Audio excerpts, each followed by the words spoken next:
But again, not doing so in a fearful way at all, having that giggle and having that joy, and just kind of, keep walking your own way.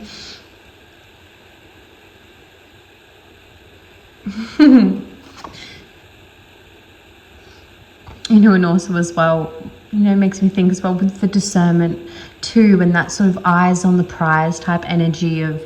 focusing on what you do want rather than what you don't want, not giving any sort of, energies that don't align for you or just feel a bit off or funny, not giving them too much of your attention so that it keeps kind of, feeding that back into your reality. And with some of these sort of energies, they do kind of, feed off that fear and feed off that stress and things like that. So if you're kind of, going into that state with it, you're kind of, enhancing the power of that experience. Rather, if you kind of, fall into laughter and joy, it kind of breaks that connection and weakens that bond that they can't really keep coming back in or latching onto, if that makes sense. And again, not saying that in a fearful way,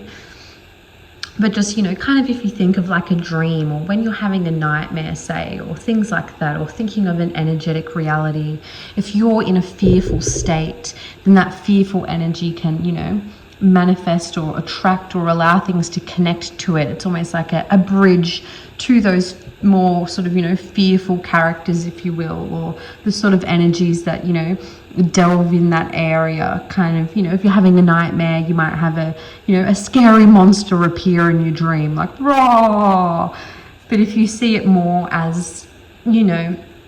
it's just a manifestation or a connection to that fear and stress you have within yourself. And so if instead you kind of, alchemize that energy into more laughter and joy, then it turns that nightmare with the scary monster more into like a funny dream, right? Almost like, what is that scene in Harry Potter with, I'm having a complete blank with all the words and names, but when Neville but I can't remember what spell they're doing and they're learning, but where they have to, turn their fears into something funny. When their fears come out of the closet, and then they do the spell and turn it into something funny, like the spider comes out and then he's wearing like roller skates or what have you, or Snape comes out and then he's wearing the grandma's clothing or whatever it is. Having that sort of vibe with it. Of kind of, seeing it more in that sort of energetic way of, you don't need to be fearful of these things, as it's kind of, mirroring and interacting with you in a way as well. And so having more of that laughter and more of that, joyful type energy really alleviates a lot of those concerns, and also kind of blocks off the connection for those, chapters or experiences to cling to. Whereas being, in a really fearful and stressful state just kind of, feeds that energy more, so it can, keep kind of so not seeing it as like, there's a monster that's just gonna, come and chase you down no matter what, but more just that,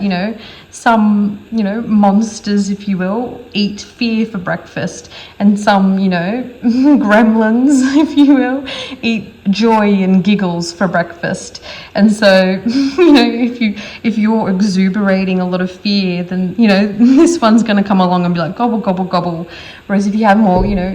laughter and happiness, and this one's going to come along and be gobble, gobble, gobble. And if you enjoy the experience of this one more, then it's just like, well,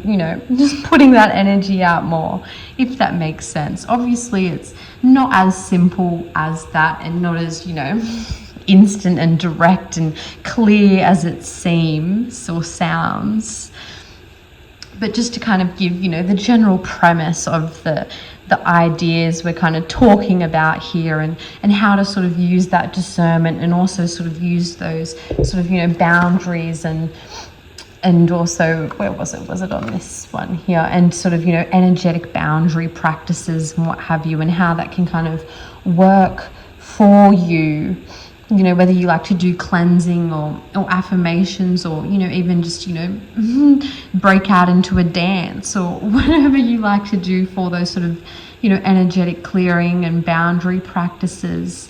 kind of keeping this sort of idea in mind to really help empower that process for yourself along your journey, so that these experiences can be, as bewildering as they can be at times, but it can be more, fun and magical and mystical, as opposed to, really, really scary and doom and gloom.